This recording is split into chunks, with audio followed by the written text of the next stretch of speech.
there, ladies and gentlemen, and welcome to another Saturday, which means it is time for another Nozz Watches Cthulhu Wife, Episode 2, King Crimson Review Edition. Anyway, everybody, so I just got done watching Haiyore Nyaruko-san, Episode 2.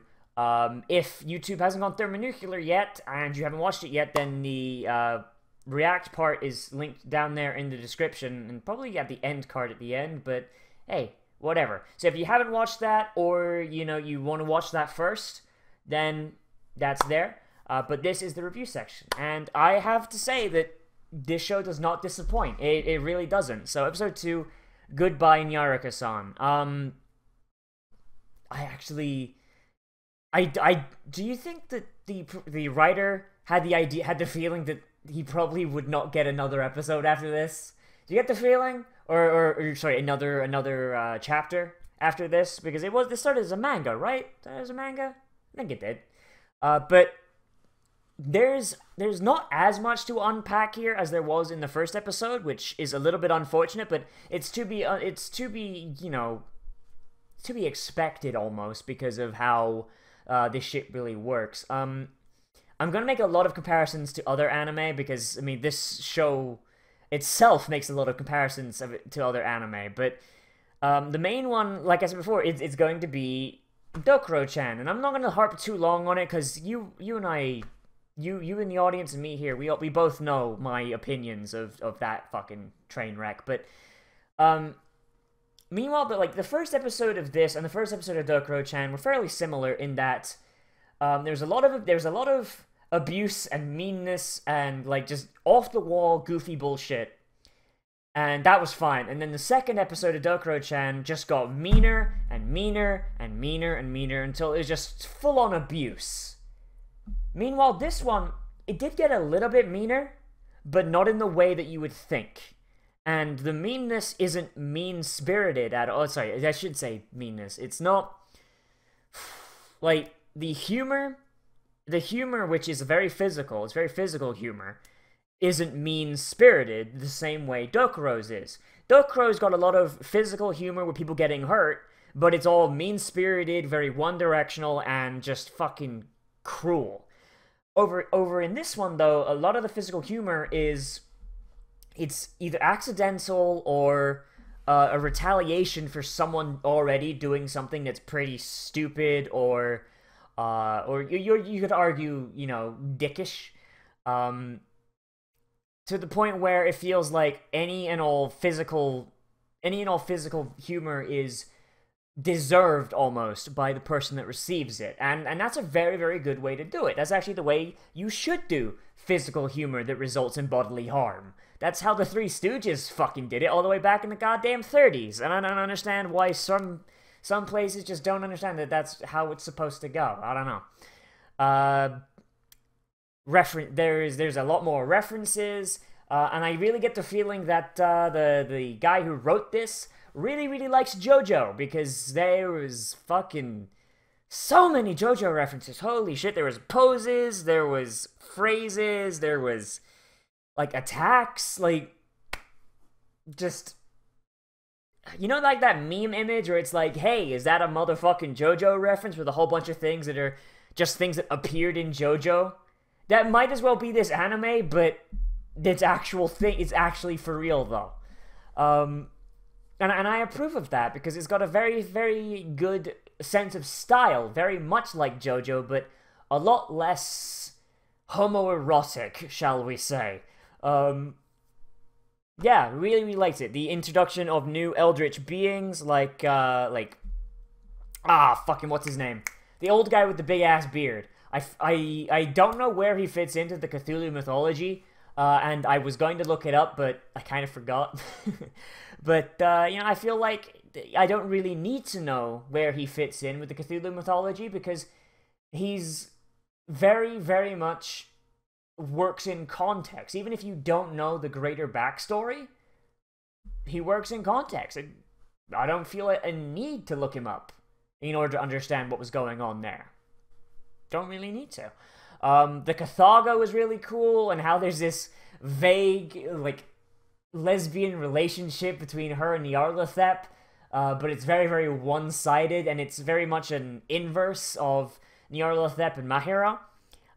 In that, Mahiro doesn't really want anything to do with Nyaruko, at least at the moment, but she wants his dick to the point where she's like, no, impregnate me! My legs are wide open! And he's just like, ooh, no, fag.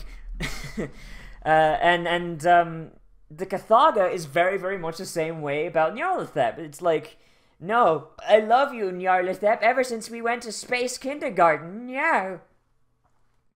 I really, really like that. Especially to the point where when Nyarlathotep goes, no, I don't like girls. I want Mahiro to put babies in me, and her response is, okay, I'll go kill him then. I really like that, and even though Nyarlathotep implies that she fucking murdered the Kathaga, the fact that the Kathaga keeps showing up in the fucking opening makes me feel like the Kathaga's gonna come back, and I very much appreciate that.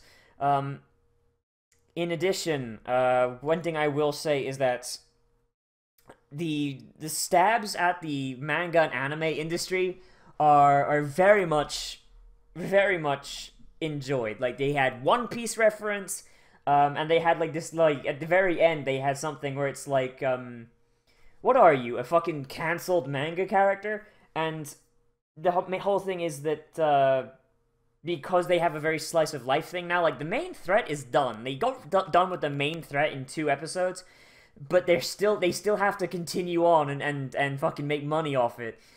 Which is very much something that a lot of bad mangas have, where it's like they'll solve the main problem in like 2 episodes or 2 volumes, and then they'll just keep going on and going on and going on until they're fucking cancelled. And that was a really nice stab at the fucking manga industry, and I like that. What else? Fucking, like, I'm not as coherent as I was, but it's just because my brain is full of the references. I really do hope that they keep those up, and I do like the references. Like, even if they just keep referencing like the same 5 anime, I'd be completely down, because because you get to see like where the creator's inspiration comes from, and you get to like point out, be like, hey, you son of a bitch. In addition, as far as making fun of other mangas go, the whole thing with Space CQC, and how Nyarlathotep uses a crowbar, and then at the start she uses a grenade, and the joke is, wait, but you can't use a grenade in close quarters combat, and Nyarlathotep's like, and? But then later on the Kathaga's using fucking guns, like actual straight up laser guns, and Nyarlathotep uses the exact same thing. It's like, hey, fuck, you can't use guns with infinite ammo in CQC. And Kathaga's just like, first rule of CQC is whatever the fuck you say it is. And I really like that, because that actually, I feel like that's a reference to the fact that a lot of fighting styles in anime make no fucking sense. Like how, oh god, I'm just thinking back to One Piece, because Gabe doesn't shut the fuck up about it, but, like, in One Piece, Luffy's power, for example, is that he's made of rubber. And at the start, most of his attacks reflected that. But now later on, most of it, and bear in mind, like, I'm not even talking about hacky and shit, but now later on, most of his attacks, like, fucking Gum Bazooka and actually not Bazooka, Bazooka's fine, but, like, he's got a bunch of other attacks. I don't remember the fucking names, I apologize, like, fuck. See, that shouldn't have actually brought up One Piece, because Gabe doesn't shut the fuck up about it, but I only watched up until Crocodile, so most of my shit is tangential, but a lot of his attacks don't actually make sense for him being made of rubber. They really don't. And I feel like that's like a reference to that. Like the fact that a lot of animes, they'll set out like a fighting style. Like, oh, this character, his fighting style revolves around this. And then later on they'll get an attack that they say is the same style, but it doesn't gel with the rest of it. Like, and I really like that. That's a really fun, like, fourth wall breaking, like, gotcha, bitch.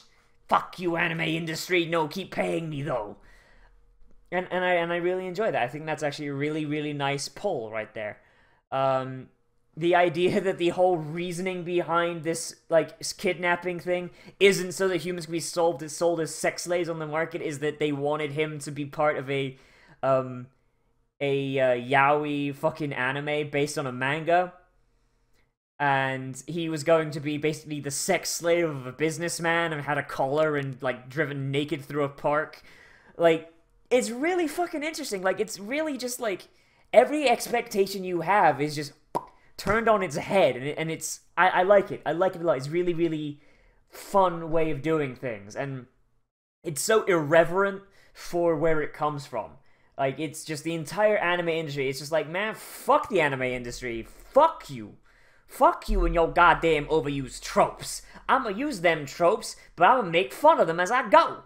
And it's probably like the best satire of anime in general that I've seen in a really good long while. Like I used to think that, like, Bobobo was one of my favorite things of satire, just because Bobobo was so goofy and off the wall. But, like, now that I'm older, I'm like, man, Bobobo was just fucking, like, Invader Zim for fucking weeaboos. Like, you know, holds up spork.